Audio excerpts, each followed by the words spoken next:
ಸಖತ್ತಾಗಿರುತ್ತೆ ಓಡ್ಸಕ್ಕೆ. ಇಲ್ಲಂತೂ ಬೈಕ್ಗಳು ನೋಡಿ ಯಾವ ತರ ಬರ್ತಾ ಇದ್ರು, ಸ್ಪೀಡ್ ಆಗಿ ಬರ್ತಾ ಇದ್ರು. ಎಲ್ಲ ಒಂದು ಹಿಲ್ ಸ್ಟೇಷನ್ ಇದು. ಎಲ್ಲ ವಿಶೇಷವಾಗಿ ಇಲ್ಲಿ ಬಂದ್ಬಿಟ್ಟು ಒಂದು ಶಿವರಾತ್ರಿ ದಿನ ತುಂಬಾ ಉತ್ಸವ ಚೆನ್ನಾಗಿ ಮಾಡ್ತಾರೆ.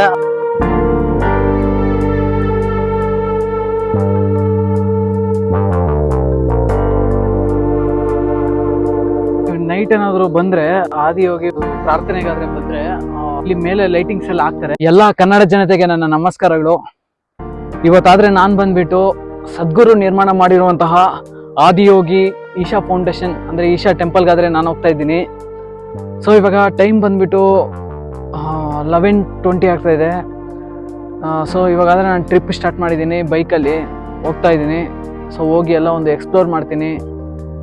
ಮತ್ತೆ ಈ ವಿಡಿಯೋನ ಎಲ್ಲೂ ಒಂದು ಸ್ಕಿಪ್ ಮಾಡಿದಿರ ನೋಡಿ, ಒಳ್ಳೆ ಇನ್ಫಾರ್ಮೇಶನ್ ಆದರೆ ನಿಮ್ಗೆ ಕೊಡ್ತೀನಿ.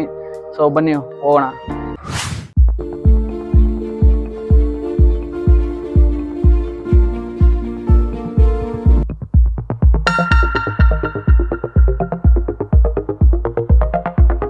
ಬನ್ನಿ ನಮ್ಮ ಹೋಟೆಲ್ಗೆ ಬನ್ನಿ, ಊಟ ಮಾಡಿ ನೋಡಿದ್ರೆ ಗೈಸ್ ಯಾವ ಥರ ಇನ್ವೈಟ್ ಮಾಡ್ತಾ ಇದಾರೆ ಅಂತ ಹೇಳ್ಬಿಟ್ಟು ಹೋಟ್ಲಿಗೆ.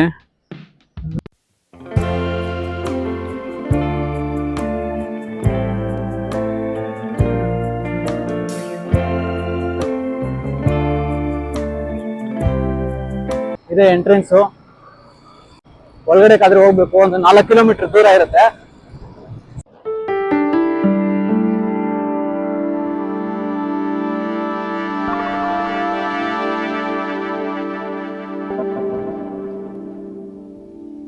ಆದಿಯೋಗಿ ಈಶಾ ಒಂದು ಟೆಂಪಲ್ಗೆ ಸ್ವಾಗತ ಸುಸ್ವಾಗತ. ಇವಾಗ ಟೈಮ್ ಬಂದ್ಬಿಟ್ಟು 2:30 ಆದ್ರೆ ಆಗ್ತಾ ಇದೆ. ಒಳಗಡೆ ಹೋಗಿದ ತಕ್ಷಣ ಈ ಎಂಟ್ರೆನ್ಸ್ ಅಲ್ಲಿ ದೇವಸ್ಥಾನ ಹೆಸರು ಬಂದ್ಬಿಟ್ಟು ನಾಗಲಿಂಗ ಅಂತ ಹೇಳ್ಬಿಟ್ಟು. ಈ ದೇವಸ್ಥಾನ ಬಂದ್ಬಿಟ್ಟು ಈಶಾ ಫೌಂಡೇಶನ್ ಇಂದ ಆದ್ರೆ ಮಾಡಿದ್ದಾರೆ.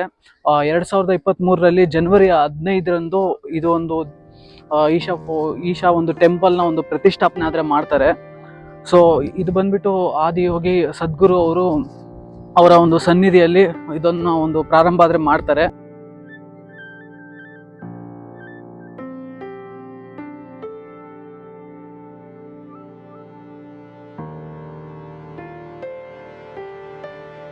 ಇದು ಬಂದ್ಬಿಟ್ಟು ಕೊಯಮತ್ತೂರಲ್ಲಿ ಎಷ್ಟೊಂದು ಹೈಟ್ ಇದೆಯೋ ಅಷ್ಟೇ ಹೈಟ್ ಅನ್ನ ಇಲ್ಲೂ ನಿರ್ಮಾಣ ಮಾಡಿದ್ದಾರೆ. 112 ಫೀಟು ಅಂದ್ರೆ 112 ಅಡಿಗಳಲ್ಲಿ ಇಲ್ಲಿ ಕೂಡ ನಿರ್ಮಾಣ ಮಾಡಿದ್ದಾರೆ. ಅದೇ ತರ ನಿರ್ಮಾಣ ಮಾಡಿದ್ದಾರೆ.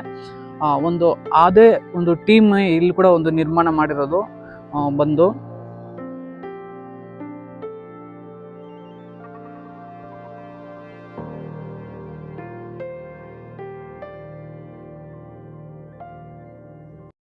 ಮೊದಲು ಈಶಾ ಫೌಂಡೇಶನ್ಗೆ ಹೋಗ್ಬೇಕಂದ್ರೆ ಅಂದ್ರೆ ಈಶಾ ಸ್ಟ್ಯಾಚ್ಯೂ ನೋಡ್ಬೇಕಂತ ಹೇಳಿದ್ರೆ ಒಂದು ಕೊಯಮತ್ತೂರ್ಗಾದ್ರೆ ಹೋಗ್ಬೇಕಾಗಿತ್ತು, ತಮಿಳ್ನಾಡಲ್ಲಿ. ಸೊ ಇವಾಗ ಬಂದ್ಬಿಟ್ಟು ನಮ್ಮ ಒಂದು ಚಿಕ್ಕಬಳ್ಳಾಪುರದಲ್ಲೇ ಒಂದು ನಿರ್ಮಾಣ ಮಾಡಿದ್ದಾರೆ ಸ್ಟ್ಯಾಚ್ಯೂನ. ಈ ವೀಕೆಂಡ್ಸ್ ಅಲ್ಲ ಆದ್ರೂ ತುಂಬಾ ಜನ ಬಂದಿದ್ದಾರೆ ಇಲ್ಲಿಗೆ. ಸೊ ಚಿಕ್ಕಬಳ್ಳಾಪುರ ಅಂದಿದ ತಕ್ಷಣ ನಂದಿ ಬೆಟ್ಟ ಮತ್ತೆ ಕೈವಾರ, ಸೊ ಈ ತರ ಒಂದು ಪ್ಲೇಸ್ಗಳಿಗೆ ಜ್ಞಾಪಕ ಬರ್ತಾ ಇತ್ತು. ಸೊ ಇವಾಗ ಬಂದ್ಬಿಟ್ಟು ಒಂದು ಈಶಾ ಅನ್ನೋ ಒಂದು ಸ್ಟ್ಯಾಚ್ಯೂ ಕೂಡ ಒಂದು ಆಡ್ ಆನ್ ಆಗಿದೆ.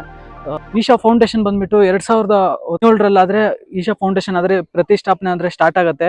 ಬಂದಿರೋ ಒಂದು ಇನ್ಕಮ್ ಇಂದ ಈ ಒಂದು ಈಶಾ ಫೌಂಡೇಶನ್ ಇಂದ ಇದನ್ನ ಒಂದು ಸ್ಥಾಪನೆ ಆದ್ರೆ ಮಾಡ್ತಾರೆ. ಬ್ಯಾಕ್ ಸೈಡ್ ಇಂದ ಯಾವ ತರ ಕಾಣಿಸೋದು ನಿಮ್ಗೆ ನೋಡಿ,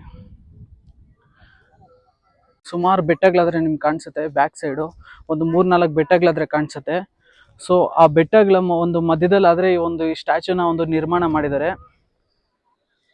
ಶಿವರಾತ್ರಿ ದಿನ ಆದ್ರೆ ತುಂಬಾ ಒಂದು ಜಾತ್ರೆ ತರ ಮಾಡ್ತಾರೆ. ಅವತ್ತು ಬಂದ್ಬಿಟ್ಟು ಸದ್ಗುರು ನೈಟ್ ಪೂರ್ತಿ ಒಂದು ರಾತ್ರಿ ಪೂರ್ತಿ ಇಲ್ಲಿ ಜಾಗರಣೆ ಆದ್ರೆ ಇರ್ತಾರೆ. ನಾನು ಒಂದು ಬಾರಿ ಬಂದಿದ್ದೆ ಇಲ್ಲಿಗೆ. ಸೊ ಬಂದು ನೋಡಿದೆ, ನೈಟ್ ಒಂದು 11-12 ಆದ್ರೆ ಇದ್ದೆ ನಾನು. ಸೊ ನೋಡಿದ್ರೆ ಇಲ್ಲಿ ಬಂದಿರ್ತಾರೆ ಅವರು ಸದ್ಗುರು, ಬಂದು ಅದ್ದೂರಿ ಆಗಾದ್ರೆ ಮಾಡ್ತಾರೆ ಇಲ್ಲಿ ಆಚರಣೆಗಳೆಲ್ಲ. ನಿಮ್ಗೆ ಅಲ್ಲಿ ನಾಗಲಿಂಗ ಒಂದು ದೇವಾಲಯ ಕಾಣಿಸ್ತಾ ಇದೆ ಅಲ್ವಾ, ಸೊ ಅಲ್ಲಿ ಅದಕ್ಕೆ ಒಂದು ಆಪೋಸಿಟ್ ಆಗಾದ್ರೆ ಒಂದು ಶಿವನ ಒಂದು ಸ್ಟ್ಯಾಚು ಆದ್ರೆ ನಿರ್ಮಾಣ ಮಾಡಿರ್ತಾರೆ.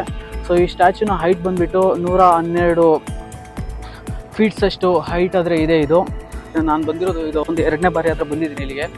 ಸೊ ನೋಡೋಕ್ಕೆ ತುಂಬ ಚೆನ್ನಾಗಿದೆ, ಕ್ಲೈಮೇಟ್ ಎಲ್ಲ ಒಂದು ಕೂಲ್ ಆಗಿದೆ.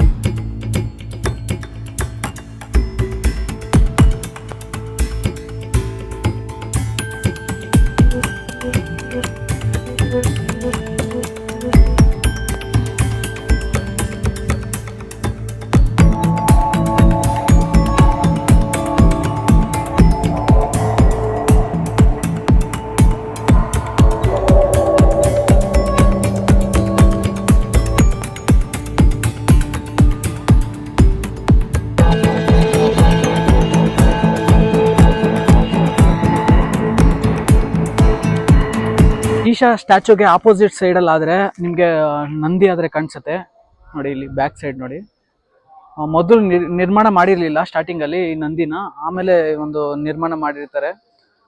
ಸೊ ಆ ಕಡೆ ನೋಡಿ, ಆ ಕಡೆ ಶೂಲ ಆದರೆ ಕಾಣಿಸುತ್ತೆ ನಿಮಗೆ, ಶೂಲನ್ನು ಅಳವಡಿಸಿದರೆ. ಇದು ನಿಮ್ಗೆ ಮುಂದೆ ಕಾಣಿಸ್ತಾ ಇದೆ ಅಲ್ವಾ, ಅದು ಒಂದು ಶಿವ ಟೆಂಪಲು.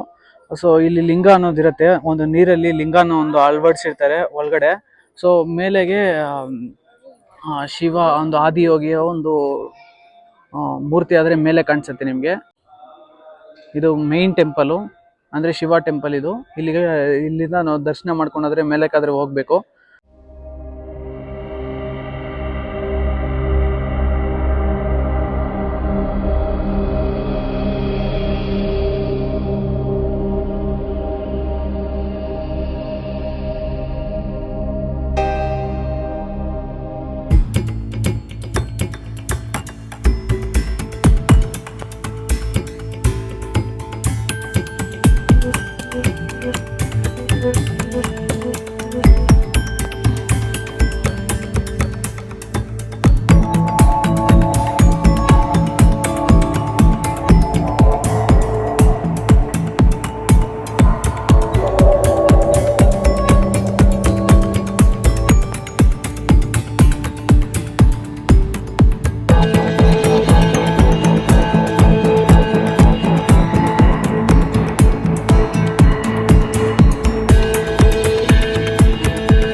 ನೈಟ್ ಏನಾದ್ರು ಬಂದ್ರೆ, ಆದಿಯೋಗಿ ಪ್ರಾರ್ಥನೆಗಾದ್ರೆ ಬಂದ್ರೆ ಲೈಟಿಂಗ್ಸ್ ಎಲ್ಲ ಹಾಕ್ತಾರೆ.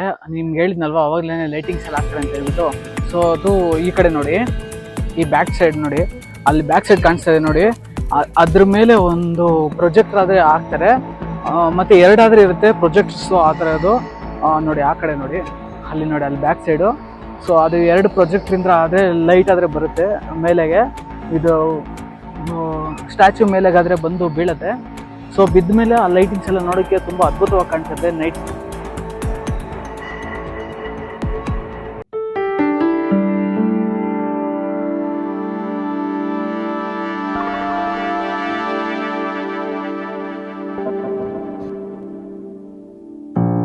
ಈ ಹಸು ಬಂದ್ಬಿಟ್ಟು ಮಲೆನಾಡಿನ ಗಿಡ್ಡ ಅಂತ ಹೇಳ್ಬಿಟ್ಟು, ಅಂದ್ರೆ ಎಷ್ಟು ಗೆಡ್ಡದಾಗಿದೆ ನೋಡಿ ಈ ಹಸು ಬಂದ್ಬಿಟ್ಟು. ಇದು ಬಂದ್ಬಿಟ್ಟು ಮೂಲ ಮಲೆನಾಡು ಪ್ರದೇಶದ ಪಶ್ಚಿಮ ಘಟ್ಟಗಳು ಕರ್ನಾಟಕದಲ್ಲಿ ಇದೆ. ಇದ್ರ ಹೋಮ್ ಬಂದ್ಬಿಟ್ಟು ಮತ್ತೆ ಈ ಕಡೆ ಬಂದ್ರೆ ಇಲ್ಲಿ ನೋಡಿ ಕಾಂಕ್ರೇಜ್ ಅಂತ ಹೇಳ್ಬಿಟ್ಟು, ಈ ಭಾರತದಲ್ಲಿ ಅತಿ ಒಂದು ತೂಕವಾಗಿರುವಂತಹ ತಳಿ ವಿಭಾಗಕ್ಕೆ ಬರುತ್ತೆ. ಮತ್ತೆ ಇದರ ಒಂದು ಅಧಿಕವಾಗಿ ಹಾಲನ್ನು ಉತ್ಪಾದನೆ ಮಾಡುತ್ತೆ ಇದು. ಮತ್ತೆ ಇದರ ಹಾಲಿಂದ ಎಷ್ಟೋ ಒಂದು ರೋಗ ನಿರೋಧಕ ಶಕ್ತಿಯನ್ನ ಒಳಗೊಂಡಿರತ್ತಂತೆ.